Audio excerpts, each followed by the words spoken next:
ఈ వీడియోలో మనం తెలుగు సీరియల్స్‌లో బ్యాన్ చేయబడ్డ కొంతమంది నటీనటుల గురించి చెప్పుకుందాం. మొదటిగా పల్లవి గౌడ. పల్లవి గౌడ 'పసుపు కుంకుమ' అనే సీరియల్ ద్వారా మనకు పరిచయమయ్యి మంచి పేరు తెచ్చుకున్నారు.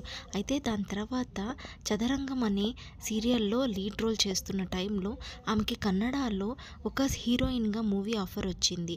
ఏ యాక్ట్రెస్ అయినా అగ్రీమెంట్‌లో సైన్ చేసినప్పుడు తను దానికి ఒబే చేయాల్సి ఉంటుంది. అయితే పల్లవి గౌడ 'చదరంగం' అనే సీరియల్ చేసేటప్పుడు ఇంక ఏ దాంట్లో కూడా నటించనని అగ్రీమెంట్‌లో సైన్ చేసింది. కానీ తనకి మూవీ ఆఫర్ రావడంతో ఆ డైరెక్టర్, ప్రొడ్యూసర్‌ని రిక్వెస్ట్ చేయడం జరిగింది. ఆ 10 డేస్ కాస్త 20 డేస్ అయింది. కానీ పల్లవి గౌడ ఆ మూవీ క్యాస్ట్‌కి ఏమాత్రం ఇన్ఫార్మ్ చేయకపోవడంతో ఆ సీరియల్‌కి సంబంధించిన వారు తన్ని ఆ సీరియల్ నుంచి రిమూవ్ చేసేసి బ్యాన్ చేయడం జరిగింది. కొన్ని సంవత్సరాలు తను ఏ సీరియల్‌లో కూడా తెలుగులో కనిపించలేదు. తర్వాత యాక్టర్ ముక్కు అవినాష్. అవినాష్ 'జబర్దస్త్'లో ఎంత మంచి పేరు తెచ్చుకున్నాడో మనకు తెలిసిన విషయమే. అయితే 'జబర్దస్త్'లో కూడా చేసేటప్పుడు ఈటీవీలో ఒక అగ్రిమెంట్ ఉంటుంది.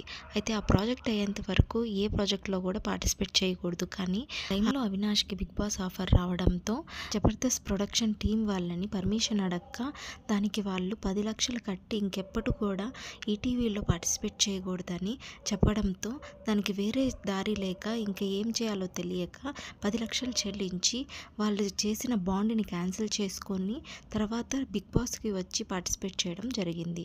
అందుకే ఇప్పటికి కూడా అవినాష్ ఈటీవీ ప్రోగ్రాంలో దేంట్లో కూడా కనిపించలేదు. మా టీవీ ప్రోగ్రామ్స్‌లో మాత్రమే కనిపిస్తున్నాడు.